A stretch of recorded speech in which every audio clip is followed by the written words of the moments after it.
Hey everyone, welcome back to the shop. Gorilla Guitar Repair here, and let's see what we have today. It's not on the bench yet. It's right over here. Here, let's unlatch this here Gibson-esque case. What do you think we have? Come on, open. These things are such a pain. Acha! Here we have a Gibson Firebird non-reverse headstock, no tuners.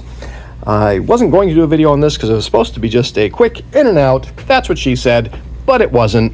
We had some issues here. Let's bring it over to the bench. Come on over. And let's see here. What had happened is we got the wrong tuners for this thing because this customer did not want the tuners that were on it. He wanted different, better tuners. But he didn't want any holes drilled in it. So that kind of only leaves a few options for this particular set of screw holes in the back of this. And hopefully, there they are over there. Hopefully, this time they're correct. I'll explain in a second. All right, stay tuned. This will be fun. See ya!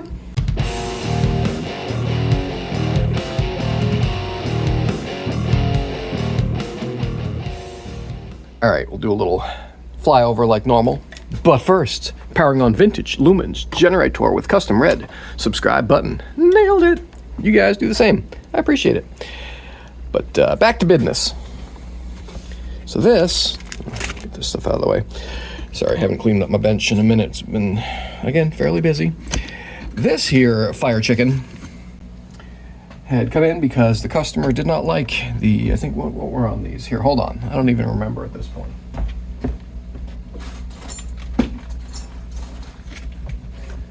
All right, so we got this, these.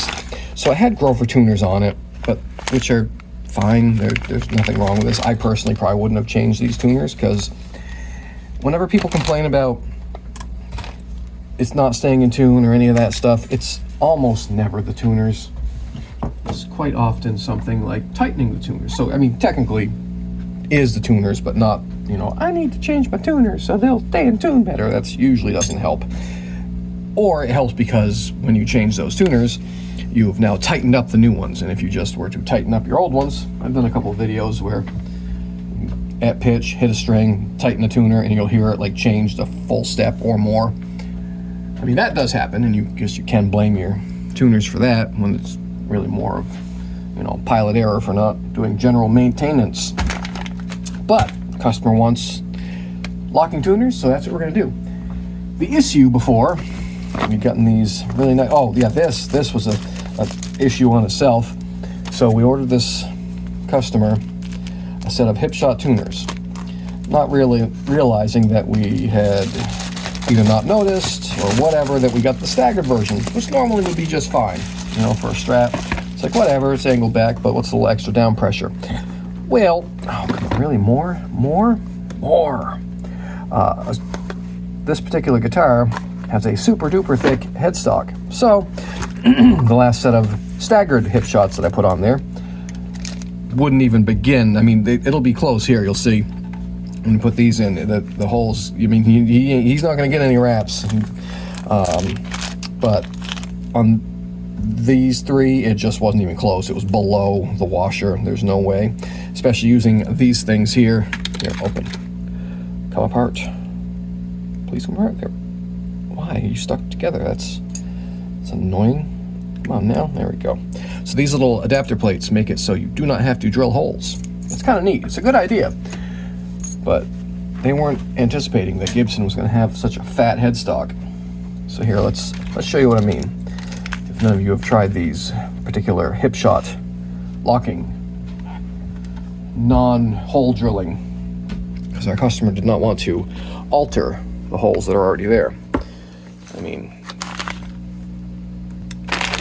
and let's see, there was another issue where these weren't, the pattern wouldn't match Grover locking tuners, and Grover locking tuners are kind of junk. But, so, that's how we're doing this. I know, just drill the holes. I mean, they're already whole, it's wood. Some people get too wound up over, it can't be original. Oh, someday. Yeah, someday. Somebody will be glad you didn't drill the hole, right? Right. Okay, so this is how this works. Stick a tuner in there, just like that. Put the nut on from the other side, just like that. And there you have it. You don't need to use your screw holes at all. So we'll just do this. Get them there.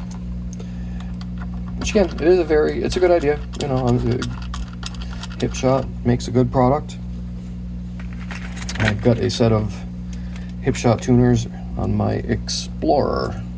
I should say I had, because we're waiting on a certain hardware manufacturer who promised they were going to send me some stuff, but then when I said, okay, I'm in, send me the stuff, they have not.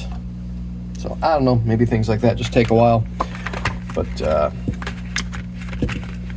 we'll see if Geiger decides to make good on what they said they're going to do, or if it was just some person trying to scam me. I mean, maybe, I guess that's possible. They seemed pretty legit. I didn't give them any, like, sensitive information. I certainly haven't given them any money, so we'll see. I was going to, if I liked how the Geiger products turned out, I was going to stock them in the store up front, you know. But if they keep... You know, it was funny, the person I was talking to was like right on it every day. Like, oh yeah, do you want to? And finally I was like, oh, sure. And once I said that, it's like crickets. So, you know, my Explorer video might be a retrofit hardware video, or it might just be putting our old hardware back on, because promises were not made, or kept. Alright, yeah, that's pretty much it. Just make sure when you tighten them up, they're still in the little channels, so they don't bend things, but just like this. Yeah. And there, locks it right in. This, however, is more crucial that you remember to tighten up, make sure your front nuts are tightened, otherwise they'll just fall out, no screw in the back. So yeah, look at that, see, so pretty. And we didn't have, there's the original holes, we're not filling those in, we're just leaving it so it can be, I mean, if you want it completely reversible, this is the way to do it. Oh, that one wasn't quite, that one was still sitting a little sideways. There we go. I thought it felt kind of funny. There we go, these all in. Yep, I think we're good. Now this is assuming that you have holes drilled for these particular bushings, so don't just go buy a set of these thinking you can drop them in. If you have if you have bushings that look like this, you know, if there's the press-in style, you'll have to alter your headstock. Be aware. All right, so I'm not gonna need these. I'm gonna keep these screws in this here bag. And let's see, were these the one that came with those? Yes. All right. So I'm keeping those. Keeping them because these little screws are often missing. There we go. Thank you for your donation. Yeah, too bad.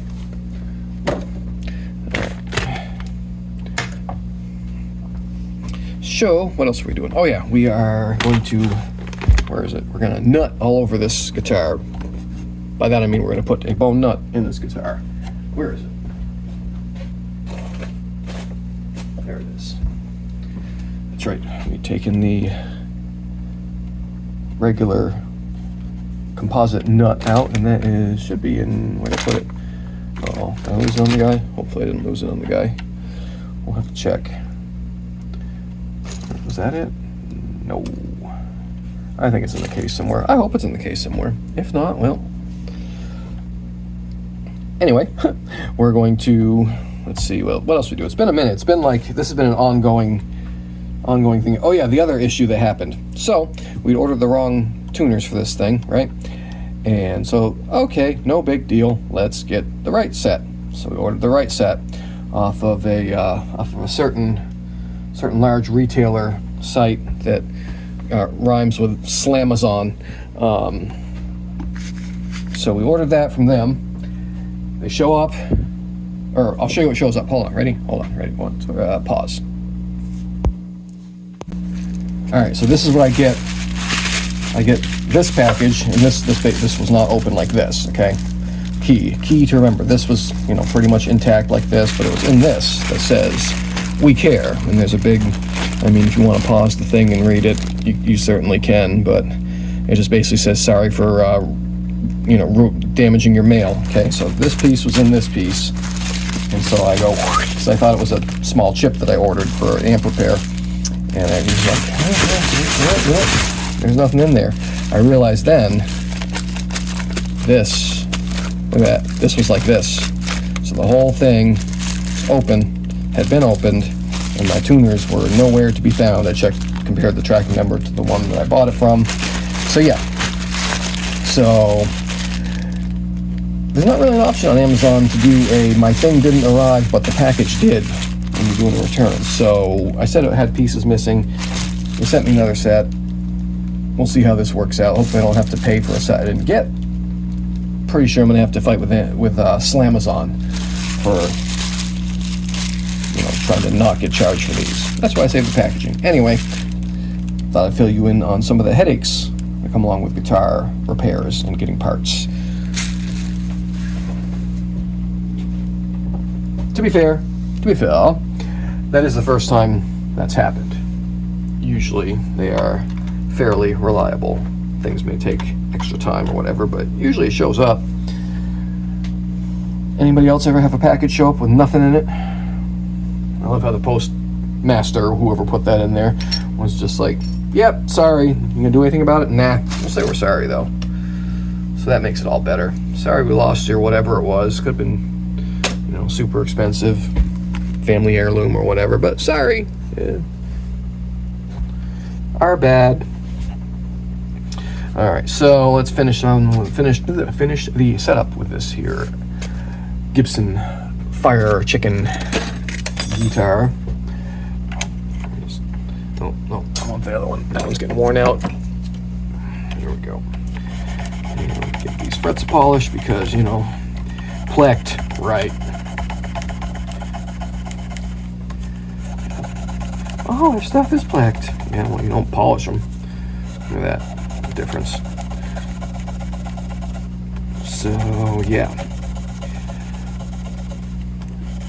hopefully we will be able to get this here Gibson Firebird back to the customer today. You know, he's been very understanding, definitely not a jerk, which is good. We love it when they're not a jerk about things that, you know, partially our fault, partially, and maybe they sent I don't really remember if we ordered the wrong ones. They sent the wrong ones, or maybe whoever made the order didn't know there was a difference. That's possible. You know, point and click is easy to do. But it was cool that the customer was understanding. Sometimes, oh boy, you know, freak out over nothing. I can't play my guitar for one extra day. It's always the guys that are like, I have 7. They got to tell you how many guitars they have in their giant collection, but then they freak out if one of those took a little bit longer. Not that I'm complaining about our customers, but you know how it is. You guys that do this, you know how it works. It's that whole 90-10. 90% of the people are pretty cool. That 10% though, man. You know who you are. And if you just got offended by that I said that, that's because that's who you are. So feel free to identify yourselves in the comments. I don't care. You're just going to get, you know, ripped on by the other people and myself. All right, let's do a little Howard's feed and wax. I'm almost out. Let's get more.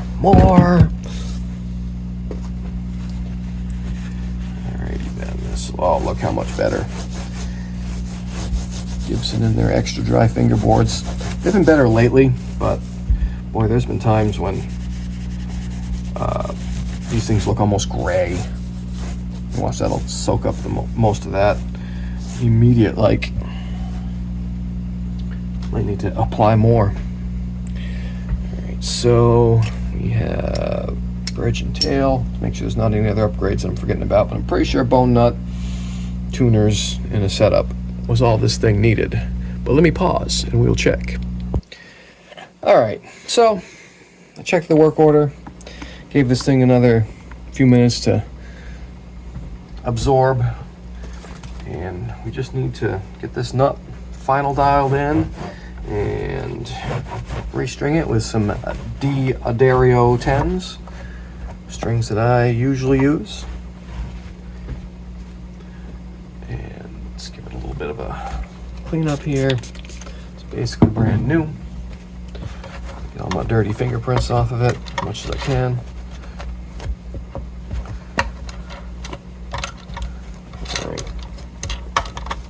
And of all the, I'm usually a big fan of Explorer-shaped guitars, and I know it's a Firebird, not an Explorer, but it's Explorer-esque. Here, let's. Oh, that bugs me. It's Explorer-ish, but this is my least favorite of the Explorer-ish body shapes. Out, and of course, it's come all the way off, isn't it? It just drives me crazy when they leave that little bit of plastic.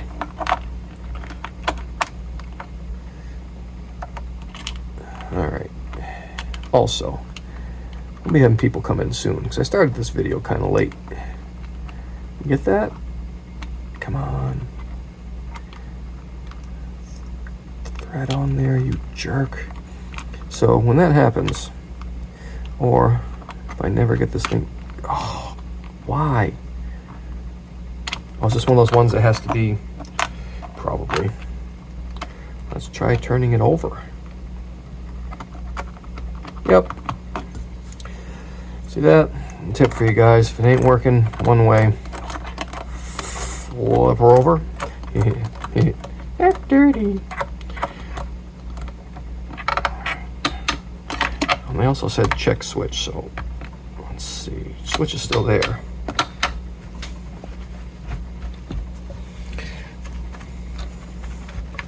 Okay, let's see if switch is in fact functioning right now.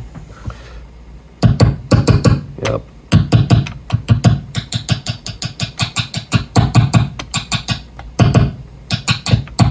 Wow, that sounds... Oh wait, it was not up all the way. Okay, we'll see. We'll see. Stop banging on those pickups. Don't need that plugged in for right now. Alright, so we have that. I had the nut halfway cut in and polished. All nice and shiny like. I don't glue them in until after, just in case I have to do anything else. And there's an easy way to do it. Plus I leave a little bit on Gibson style. I cut them in a little bit. I use super glue to fill in the sides, and it kind of mimics the lacquer, or the lack of lacquer. So, all right. Actually, you guys don't need to be there. Let's move you back here where you were. This is going to be the action side for a minute.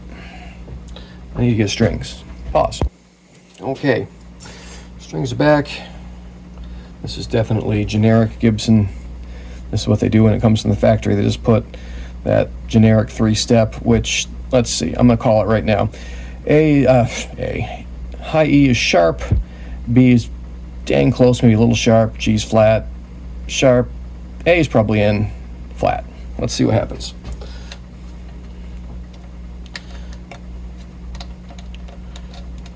Put that back up like that. Let's cut in those notches.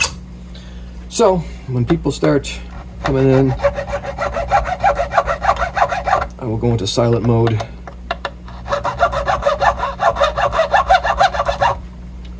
And we'll see you at the sound check. But until that happens, I'll keep yapping, irritate the people that say I talk too much.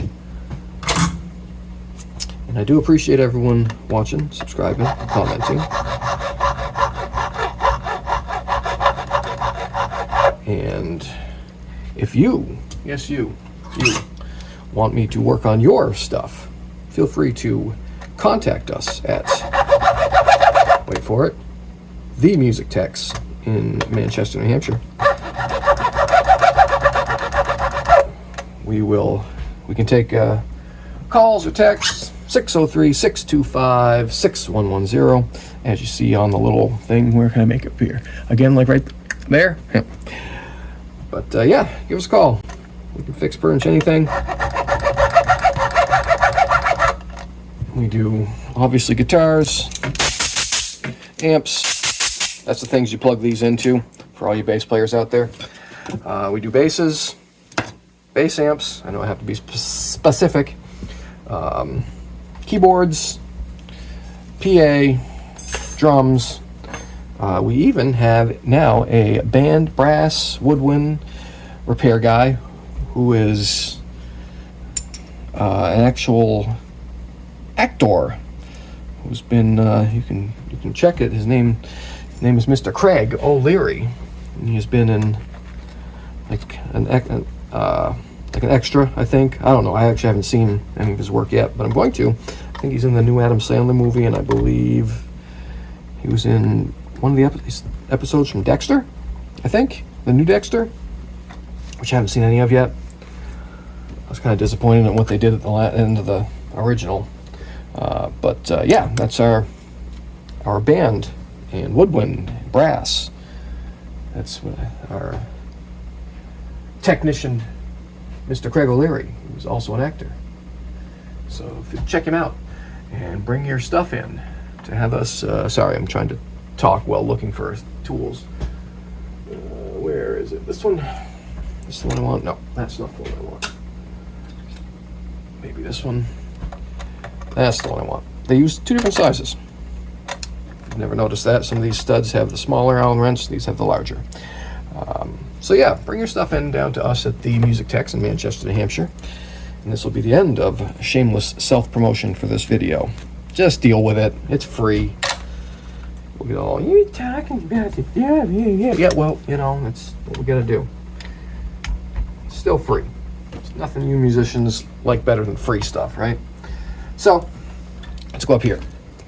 And we'll check out how these work. Most of you know how locking tuners work. You just spin the back. And these, I like how these don't, you can actually spin them down to, well, check it out. You can go all the way off. Here, I'll put this on so I don't drop that tailpiece on the guitar, and then I'll show you. How about that? Do that. Here, yeah, check it out. See, they have like a locking pin, so they don't come out, don't drop on the floor if you don't notice, or if it loosens up while you're playing or something, or like the old ones with had a piece of metal and the screw that you would immediately lose. Yeah, these are way better designed. And look, they work. We can fit the strings in there. Beautiful. So we'll just keep doing this. You guys see how this works.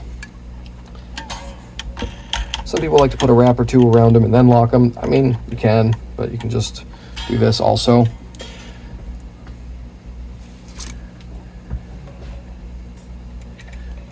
Tailpiece is way too low to the body, I believe.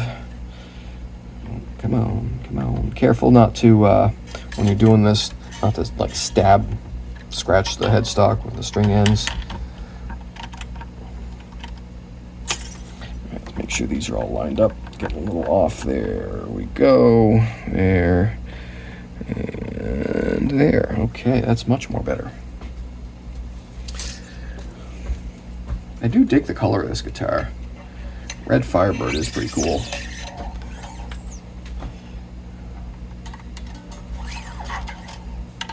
Come on, get in there. Okay. We're almost there. I know. Boring. Here, you guys know what this looks like. We'll move you back over here. Push down this end. This is where we're going to be in a minute anyway.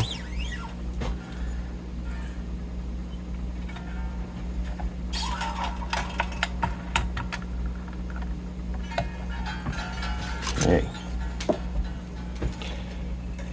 See, now if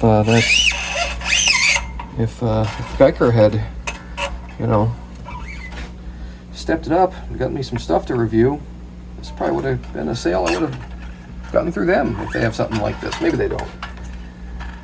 But maybe I didn't even look because I kind of lost faith a little bit. We'll see. Hopefully they'll just be like, oh, it just took a while because that's what it does. We'll see.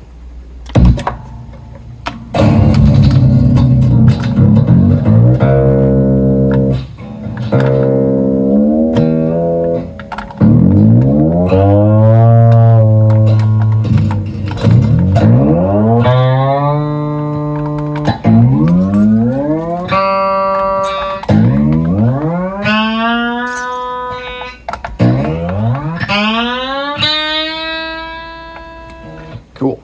All right, let's see where we're at. Nut is centered. I think maybe just a little. There we go. Make sure it's nice and centered. All right, that looks good. Heights are a bit tall, but that's fine. We got room. It's also why I don't glue them in yet. Let's bring this down to, well, sure.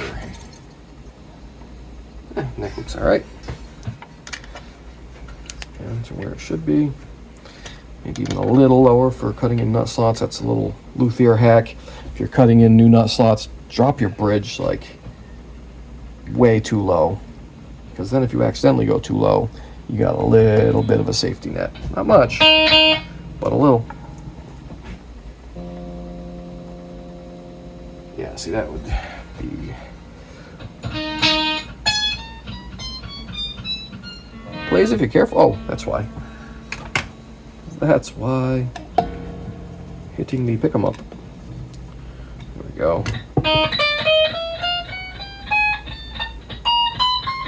Still plays even way too low. Yeah, good job, Gibson. You actually made the neck okay. It can happen. We're going to want to raise this up a little bit. That's too low for my liking. It doesn't need to be cranked right down to the body. Do it when there's not a lot of tension on it.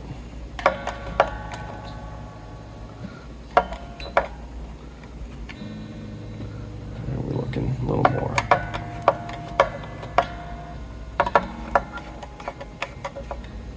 A little more. There we go. That should be good.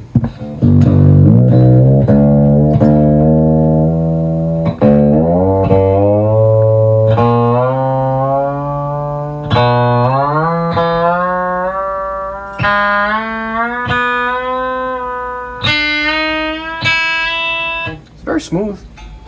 Very smooth tuners. You can tell these are very well made. Okay. So now let's get those nut slots cut in, and I'll see if I need to repolish it.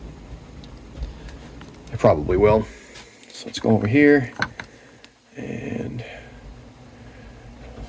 let's do this. Zoom in a little bit. That one's a little too tall. Where's my nut? There we go. Oops. Guess we don't need that at max volume, do we?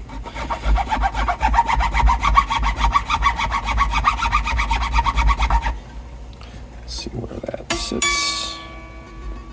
Perfect. Maybe I don't need to recut or repolish it. That would be nice.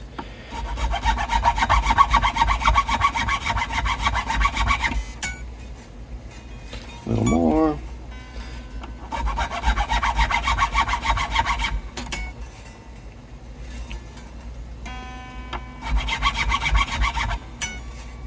Go, that's good.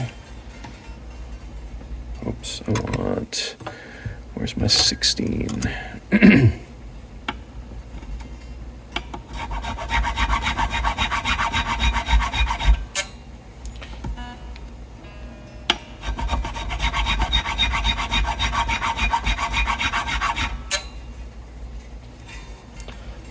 little bit. I like to hit the bottom with a 12 just to make sure it's gonna stay centered. This file might not be a true 16 anymore. It's been used and abused for quite a while.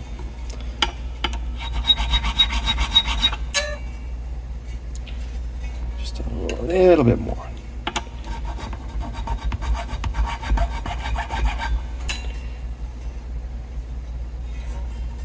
Just going really gentle because I don't want to. This is where you take the one swipe too many. There we go. Okay. That looks good. Let's get my other one here.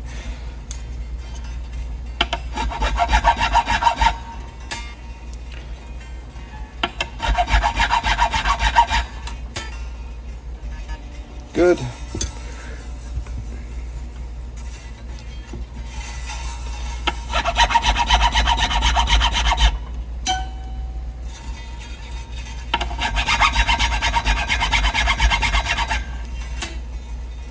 little bit more.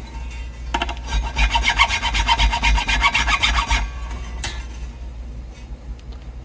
think that's probably okay, but maybe just that's good. And there's the 50.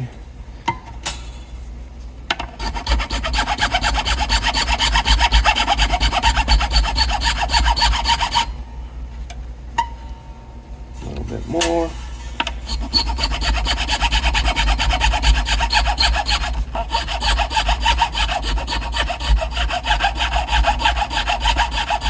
Sorry about the squeaky noise because it's not glued in yet. Nice, I think we're good. And someone's here. Time lapse.